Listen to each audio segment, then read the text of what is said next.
Like always, any opinions I share on my vlogging is my own, and no one else is responsible for any opinions that I share. Hopefully they make sense. If they don't, let me know in the comments. And if you like what I'm doing, like it. Even though it's probably going to open your algorithm up for other people like me with some crazy vlogging, but you never know who you're going to meet on the internet, just like when I was doing dating apps. Well, never going to do that again. I'm 49 years old, and if I can't meet someone naturally in my day-by-day life, I guess it's not meant to be. Even though, it kind of makes more sense, like when you're older, that you got to use dating apps because,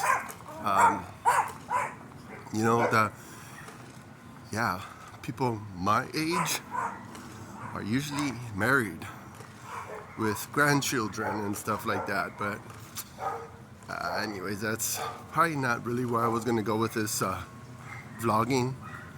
But maybe it was, because it's kind of like I'm going for a walk to ease my mind. I went to the Star Place, got me a holiday drink. Don't know why.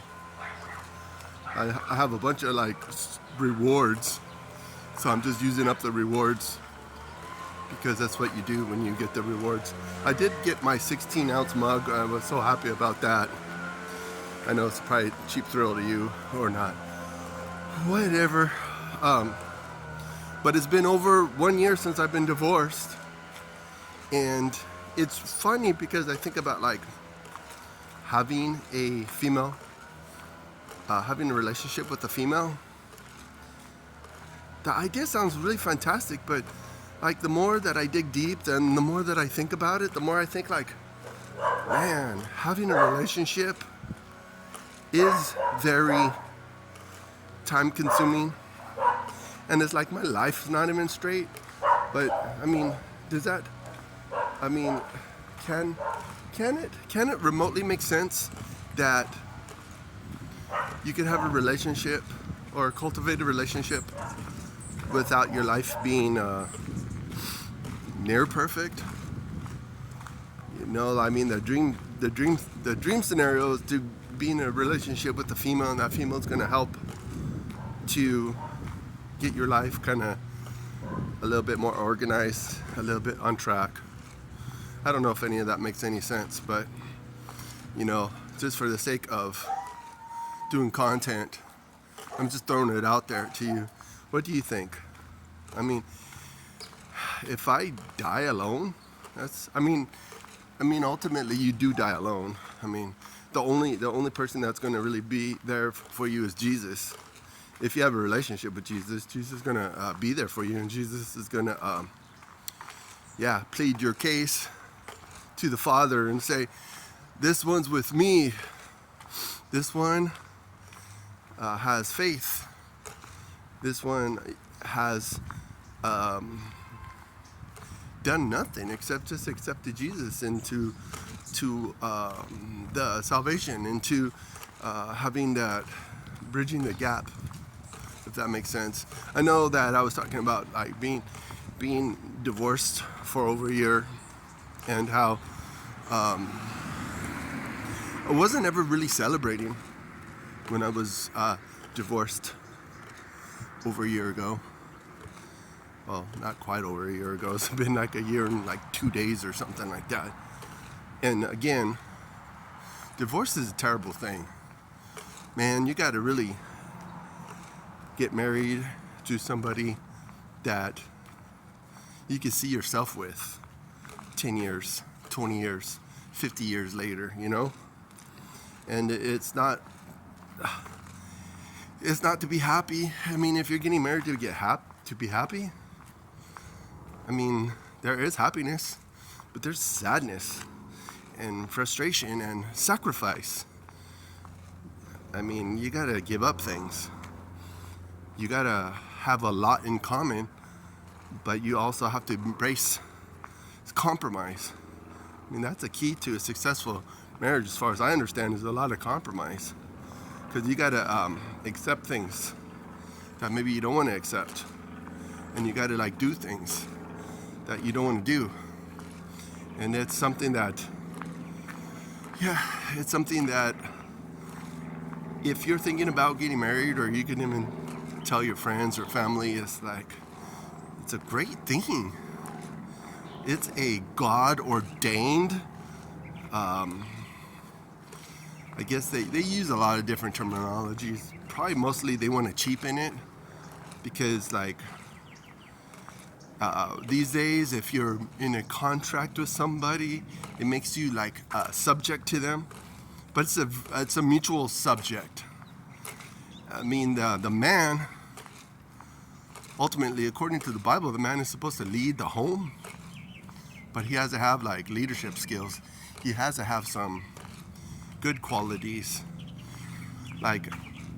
For real, do I have those qualities right now? I don't know. I mean, my life's pretty messed up still, and I'm not saying that you have to be completely perfect. I mean, if you find somebody in your life right now, and then you could just cultivate, and you have that chemical response, because we're part chemical too, and that's the one thing that I called the Christian radio show. I might have told you this story already once, and if I did, I apologize. But it's all related to relationships and my 1 year after divorce care, my 1 year after divorce situation. I mean, I feel like in a lot of ways I'm prospering and I'm doing pretty well, but maybe not so much emotionally, but I think that's the case for a lot of people in society right now. They have emotional illness, a lot of emotional problems. But when I called the Christian radio show, I asked this guy, I asked this pastor, and I had this woman on my mind, she was just imprinted on my mind. I had very little contact with her, and that's one of my slogans is cowards get nothing. If you don't go and try to chase down the princess, you're not going to get no princess. Or if you're not going to defeat the dragons, you're not going to get no prizes. I mean, that's think of the Dungeons and Dragons analogy. It's pretty crazy, because if you're going through life and you don't explore the dungeons, and if you don't defeat dragons, you don't get no treasures. You don't get no special abilities or anything like that. But anyways, when I was talking to the pastor, I said, I have this woman on my mind. Or no, I don't even think I said that. I just said, how much of life is chemical and spiritual? I mean, think about it. You got spiritual aspects, and then you got a chemical aspect. The way I see it is differently, but he said life or relationships is chemical and spiritual, and it could be from God or whatever. Maybe I'm tracing my steps a little bit differently, but for the most part, my punchline is that creation is cursed. Ever since Adam and Eve messed up, life is cursed. Life is complicated, and navigating it takes some finesse and some abilities, so you'll be able to proceed and go with life and go with those things that are confusing and upsetting. You just got to pray for that. God will speak to you through His Word and through the preaching and through fellowship and through prayer and all those things, because at the end of the day, you gotta live life by faith, not by sight. And trust in the Lord. Trust in the Lord with all your heart. With all your heart. Remember to go to church and be around godly people. Be around people you trust. Remember also, you should love everyone. love everyone, but trust nobody unless if they're trustworthy. And maybe you'll have a good life. So, I mean, if you trust in God, you're going to have a life that's very meaningful.